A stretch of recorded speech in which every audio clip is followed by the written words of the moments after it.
The Yorkshire Post says May must take the Brexit leadShadow. Brexit Secretary Sir Keir Starmer said there was chaos at the heart of government over the approach to leaving the European Union.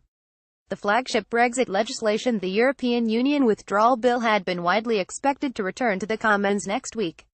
The Department for Exiting the European Union DEXU insisted that no date had formally been set for the legislation's next stage. But Sir Keir said this is further proof that the government's Brexit strategy is in paralysis. The negotiations are in deadlock and now a crucial piece of legislation is facing further delay. Young people bemused and angry by Brexit vote, claims report. There is chaos at the heart of government. Theresa May cannot unite her cabinet or her party behind this deeply flawed bill. There are now serious questions about whether the Prime Minister can deliver Brexit. Cayman's leader Andrea Leadsom will confirm next week's business in the regular statement on Thursday.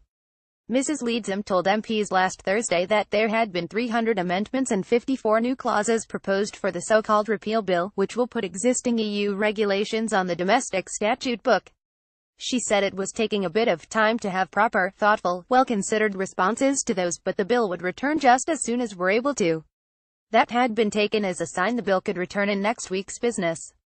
MPs are due to spend 8 days debating the repeal bill at committee stage, which will then undergo further scrutiny in the Commons and the Lords before it is approved. Government will prepare for all possible scenarios in Brexit talks. PM says it would be irresponsible of government not to prepare for all possible scenarios as Britain conducts its Brexit talks with the European Union, the Prime Minister has said. Her comments came as SNP Westminster Group leader Ian Blackford urged Theresa May to rule out a no-deal. Speaking during Prime Minister's questions in the Commons, the MP for Ross, Skye and Lochaber said, will the Prime Minister do today what her Brexit secretary was unable to do in this chamber yesterday and rule out a no-deal scenario on leaving the EU? Ms. May said, I can confirm that what we are doing is working for the best possible deal for the UK.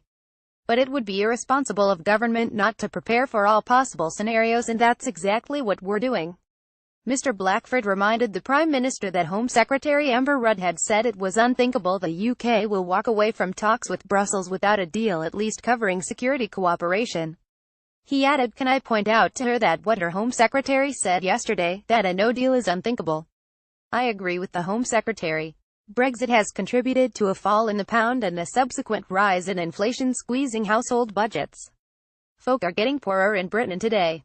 Mr. Blackford provoked some laughter in the chamber as he appeared to say that government analysis showed that Scotland and the northeast of England would lose out from breakfast before correcting himself, saying Brexit. He said the government benches are engaging in hilarity. The reality is that the people in this country are going to pay an economic price for a hard Brexit. After being urged to finish his question by Speaker John Bercow, he added, what is the government's analysis of the impact of Brexit on a no-deal scenario? Mrs. May responded, I'm sorry that in his rather lengthy question he did not make any reference to the fact that since 2010, nearly 250,000 more people in Scotland are in work. That is the result of the actions of this government. Read more at the Yorkshire Post says May must take the Brexit lead. We need to know what the UK wants to do. Europe's leaders urge Brexit. Clarity Bernard Ingham. It may not be as she likes it, but it'll be a tragedy if the PM goes show would you vote this time. Brexit hope of summer 2016 gives way to uncertainty. Brexit talks accelerate soon, say May and Juncker after working dinner. Delegate or bust. Why Theresa May can't do it all on her own.